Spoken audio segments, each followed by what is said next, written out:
অনুষ্ঠান হলো পিটার বাটলারের অধীনে অনুশীলনে যোগ দিলেন নারী ফুটবলাররা। ওইদিকে চ্যাম্পিয়ন্স লিগে আজ রিয়াল মাদ্রিদ আর্সেনাল মহরণ।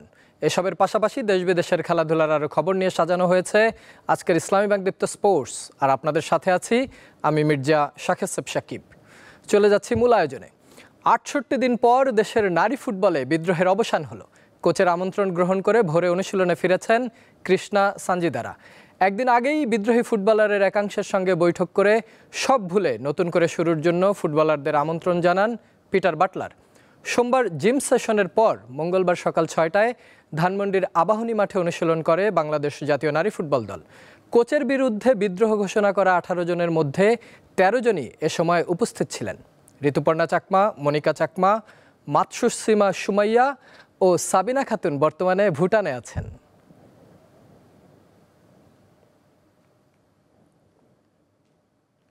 ফেডারেশন কাপের প্রথম কোয়ালিফায়ার ম্যাচে এই মুহূর্তে বসুন্ধরা কিংসের মুখোমুখি লড়ছে ঢাকা আবাহনী। কুমিল্লার ধীরেন্দ্রনাথ দত্ত স্টেডিয়ামে গোলশূন্য প্রথমার্ধ শেষে শুরু হয়েছে দ্বিতীয়ার্ধের খেলা। বেশ কয়েকবারই এগিয়ে যাওয়ার সুযোগ পেয়েছে আসরের বর্তমান চ্যাম্পিয়ন বসুন্ধরা কিংস। গোলমুখে জটলা আর ফিনিশিংয়ের অভাবটাই দেখা গেল তাদের খেলায়। বিপরীতে টুর্নামেন্টের সর্বোচ্চ শিরোপাধারী আবাহনীও নিজেদের নামের প্রতি সুবিচার করতে পারেনি। উল্টো ৪৮ মিনিটে ডিফেন্ডার আসাদুজ্জামান লাল কার্ড দেখে মাঠ ছাড়েন।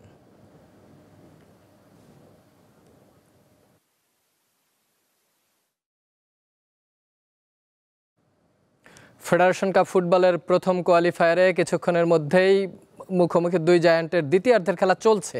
এ বিষয়ে জানাতে কুমিল্লার শেখ ধীরেন্দ্রনাথ দত্ত স্টেডিয়াম থেকে যুক্ত আছেন সহকর্মী ঈশান হাসান। ঈশানের কাছে জানবো সর্বশেষ খবর। ঈশান, দুই জায়ান্টের হাই ভোল্টেজ ম্যাচ এবং এরই মধ্যে আমরা খবরে যেমনটি জানছিলাম আবাহনীর একজন লাল কার্ড খেয়ে ১০ জনের দলে পরিণত হয়েছে। কেমন দেখছেন আর দর্শকদের মধ্যেই বা উত্তেজনা কেমন? সাকিব, আপনাকে প্রথমে বলে রাখতে চাই যে প্রথমার্ধের যে খেলা, প্রথমার্ধে দুই দলে যেভাবে আসলে আক্রমণ করেছে, পাল্টা আক্রমণ আর আক্রমণে কিন্তু আসলে ভরপুর হয়ে উঠেছিল এবং কিন্তু আনফর্চুনেটলি বা আমরা দুঃখজনকভাবে বলতে পারি যে কেউ আসলে গোলের দেখা পায়নি। উল্টো কিন্তু আসলে ৪৮ মিনিটে বা অতিরিক্ত সময় আমরা বলতে পারি যে ওই সময় আসলে একজন বাবলু যিনি তিনি কিন্তু আসলে লাল কার্ড খেয়ে এখন আপাতত আবাহনী ১০ জনের দল নিয়ে খেলছে। তবে আমি সর্বোপরি যদি আপনাদেরকে বলতে পারি যে আজকের এই মাঠে ম্যাচ নিয়ে যদি আমি বলি যে আপনার দর্শকের উপস্থিতি কিন্তু আগের থেকে অনেকটাই বেড়েছে এবং এখন পর্যন্ত কিন্তু আসলে জনগণ আসতে শুরু করেছে। এছাড়াও আমরা এই ম্যাচকে ঘিরে আসলে একটা বড় জিনিস ছিল যে এই ম্যাচে বসুন্ধরা কিংসের তপু বর্মন, তাকে নিয়েও কিন্তু একটা দুশ্চিন্তা ছিল যে তিনি আসলে খেলতে পারবেন কিনা, কারণ গত বাংলাদেশ যখন ভারতের বিপক্ষে খেলতে গিয়েছিল তখন কিন্তু আসলে তিনি আহত হয়ে কিন্তু তিনি মাঠ ছেড়েছিলেন, কিন্তু তিনি কিন্তু আসলে বীর দর্পেই কিন্তু আসলে আজকে তিনি নিজের খেলাটা চালিয়ে যাচ্ছেন।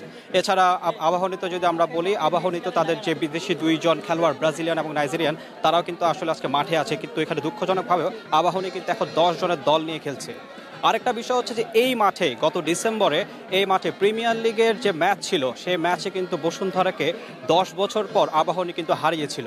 সো আজকেও কিন্তু আসলে আবাহনীর সামনে সেরকম একটা সুযোগ, কিন্তু ১০ জনের দল নিয়ে আসলে কতটুকু বেড়ে উঠতে পারবে সেটা কিন্তু আসলে একটা বড় একটা চ্যালেঞ্জ এখন রয়ে যাচ্ছে। কিন্তু এছাড়াও যদি আমরা বলি যে দর্শক, আমরা দেখতেই পাচ্ছি দর্শকও আসলে তা খেলোয়াড়দের কিন্তু যথেষ্টভাবে করছে। তো এছাড়াও আপনার এখন পর্যন্ত কিন্তু ম্যাচে লড়াই চলছে, ম্যাচের এখনো প্রায় ২৫ মিনিটের মতো বাকি আছে। তো দেখাই যাক আসলে ফলাফল কি দাঁড়ায়। তো আমরা যদি এখন পর্যন্ত এটাই ছিল আসলে এখানকার আমার কাছে সবশেষ। সাকিব। ঈশান, অনেক ধন্যবাদ আপনাকে। দর্শক, ঈশান হাসান জানাচ্ছিলেন খেলার সর্বশেষ খবর। আবারও মাঠে ফিরছে চ্যাম্পিয়ন্স লিগের লড়াই, যেখানে কোয়ার্টার ফাইনালের প্রথম লেগে রাতের সবটুকু আলো নিংড়ে নেবে Real Madrid, Arsenal, Inter Milan আর বায়ার্ন মিউনিখ। গানারদের ঘরের মাঠে আতিথ্য দেবে লস ব্লাঙ্কোরা। অন্যদিকে জার্মান ক্লাব বায়ার্নের বিপক্ষে খেলবে Italian giant inter Milan.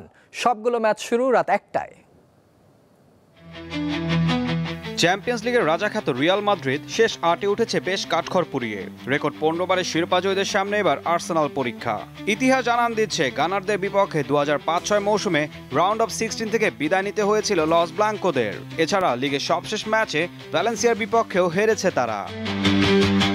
Champions লিগের শেষ ১৬ ফিরতে লেগে আতলেটিকো সমর্থকদের উদ্দেশ্যে বাজে অঙ্গভঙ্গি করার কারণে ভিনি, এমবাপ্পে, রুডিগার, দানি সেবাইয়াসের বিরুদ্ধে তদন্ত শুরু করে উয়েফা, যেখানে নাম কাওয়াজতে শাস্তি পেয়েছে তারা। তাই শেষ ৮-এ আর্সেনালের বিপক্ষে তাদের খেলা নিয়ে কোনো বাধা নেই। একই সাথে চোট কাটিয়ে ফিরতে পারেন গোলরক্ষক থিবো কোর্তোয়া।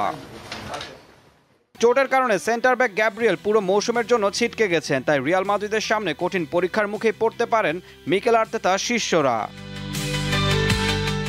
ইন্টার মিলান আর বায়ার্নের কথা উঠলে চোখের সামনে ভেসে উঠবে 2009-10 মৌসুমের ফাইনালের চিত্র।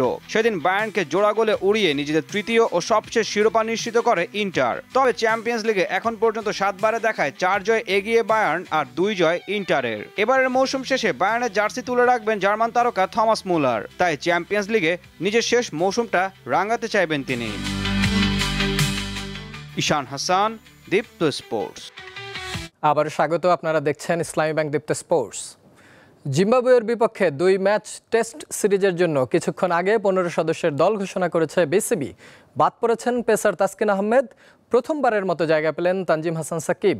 সিরিজের অধিনায়কের দায়িত্বে থাকবেন নাজমুল হোসেন শান্ত, সহ অধিনায়ক হিসেবে আছেন মেহেদী হাসান মিরাজ।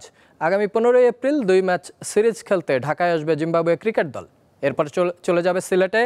সেখানে 20 এপ্রিল সিলেট আন্তর্জাতিক স্টেডিয়ামে শুরু হবে সিরিজের প্রথম টেস্ট, আর দ্বিতীয়টি শুরু হবে চট্টগ্রামে 28 এপ্রিল।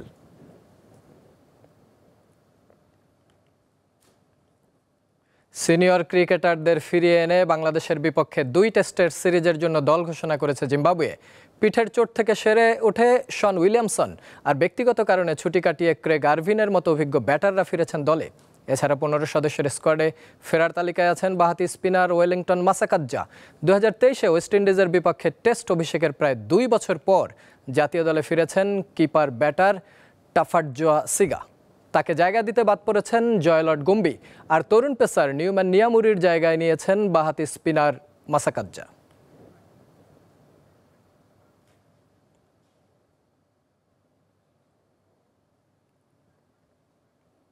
গাজার স্বাস্থ্য মন্ত্রণালয়ের দেওয়া তথ্যে 1.5 বছরের বেশি সময় ধরে চলা ইসরায়েলি হামলায় অন্তত 50,523 জন ফিলিস্তিনি নিহত হয়েছেন।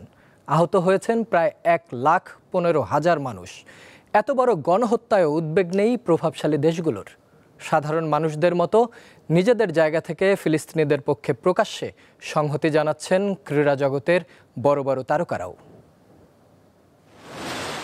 গত মার্চে যুদ্ধবিরতি চুক্তি ভঙ্গ করে ফের গাজা উপত্যকায় ধ্বংসযজ্ঞ শুরু করেছে দখলদার ইসরায়েল। তাদের বর্বর আগ্রাসনে পৃথিবীর বৃহত্তম কবরস্থানে রূপ নিয়েছে এই উপত্যকা। নিষ্পাপ শিশুদের নিথর দেহ আর আত্মীয় পরিজন হারানো ফিলিস্তিনিদের আহাজারি নিতান্তই নিরাবেগ মানুষের হৃদয়কেও কাঁপিয়ে তুলছে।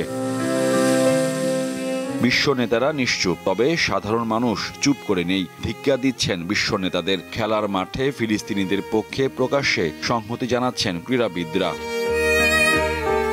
আর্জেন্টিনা প্রয়াত কিংবদন্তি ফুটবলার ডিয়েগো ম্যারাডোনা তো বরাবরই ছিলেন ফিলিস্তিনিদের পক্ষে সোচ্চার কণ্ঠস্বর। আজন্ম বিপ্লবকে ধারণ করা সাম্রাজ্যবাদ বিরোধী ম্যারাডোনা বলেছিলেন, হৃদয় থেকে আমি একজন ফিলিস্তিনি।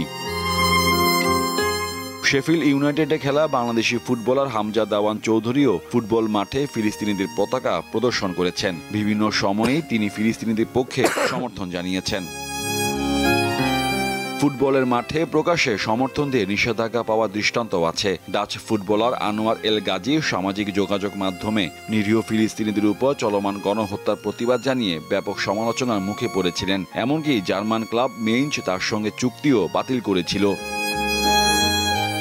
ফ্রান্সের লিগ 1-এর দল ওজিসি নিসের খেলোয়াড় ইউসুফ আতাল গাজা যুদ্ধ সম্পর্কিত ভিডিও শেয়ার করে 8 মাসে কারাদণ্ডে দণ্ডিত হয়েছিলেন। নিসের ফৌজদারি আদালত আতালের সেই ভিডিওর বিরুদ্ধে ধর্মীয় বিদ্বেষ উস্কে দেওয়ার অভিযোগ করেছিল। ফুটবল জগতে তারকার মধ্যে ফ্রান্সের বিশ্বকাপজয়ী মিডফিল্ডার পল পগবা, জার্মানির বিশ্বকাপজয়ী তারকা মেসুত ওজিল, রিয়াদ মাহরেজও ফিলিস্তিনিদের সংগ্রামের সমর্থক। সেনেগাল ও আল নাসরের তারকা সাদিও মানেও মুক্ত ফিলিস্তিনের স্বপ্ন দেখেন। লিভারপুলে মিশরীয় তারকা মোহাম্মদ সালাহ 2023 সালের অক্টোবরে তার 62.7 মিলিয়ন ফলোয়ারের পেজে এক ভিডিও বার্তায় গণহত্যা বন্ধের আকুতি জানিয়েছিলেন। মোহাম্মদ হাসিব, দীপ্ত স্পোর্টস।